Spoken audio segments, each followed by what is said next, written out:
Hi, I'm Dr. Melissa.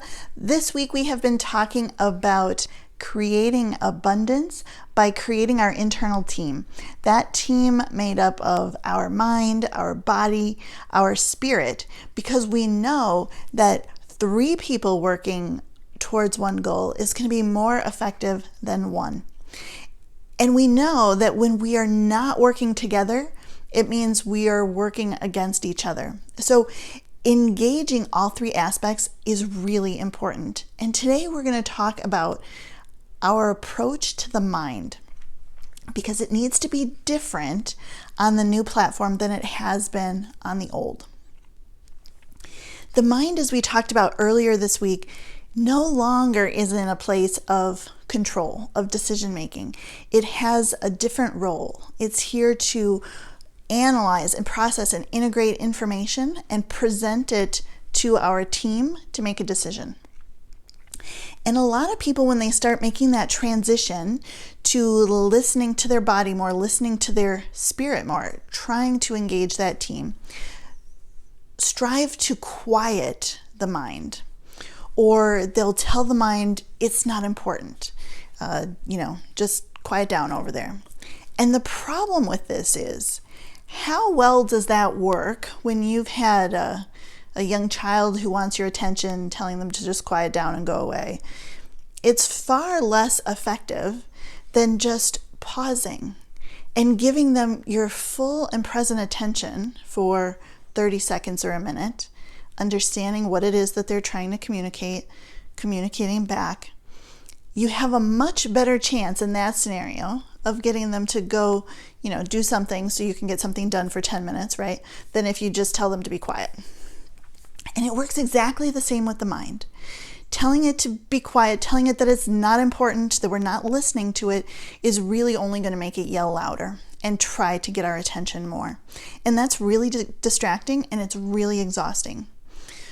So what I would encourage you to do instead is to be very thankful, very appreciative, to express gratitude to the mind for the job that it's done in analyzing, interpreting, processing data and information and presenting it to us.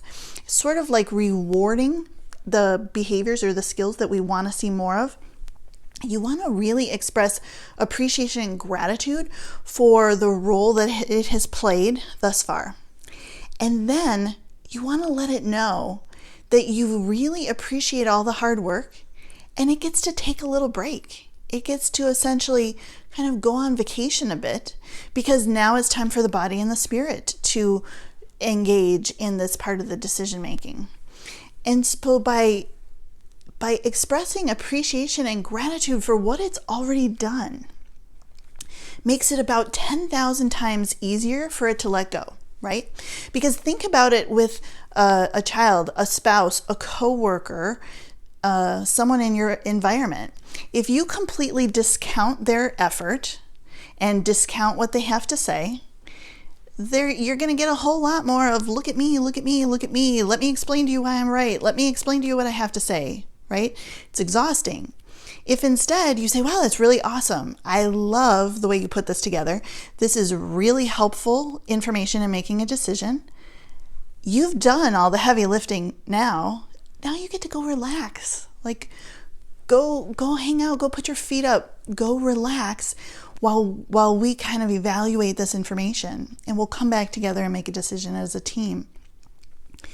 Now you have engaged it in a way that it feels heard, it feels witnessed, it feels appreciated, and it is given permission to go relax. Something that if you rely heavily on your mind, you've probably never done. The mind feels a lot of pressure to make the correct decisions. So giving it permission to take a break, to take that weight of the world off of its shoulders, is going to make it even more effective at helping you in the future. This is what it means to truly move into abundance in all areas of your life, where your mind, your body, your spirit are making decisions that are aligned with the truth of who you are and who you are here to be in the world. And it's not up to one aspect of your being to carry the load. You are working as a team and doing it together. I invite you to join me in a Facebook group, the Abundanteers, where we talk about this sort of thing in depth and connect at a deep level to move each other forward.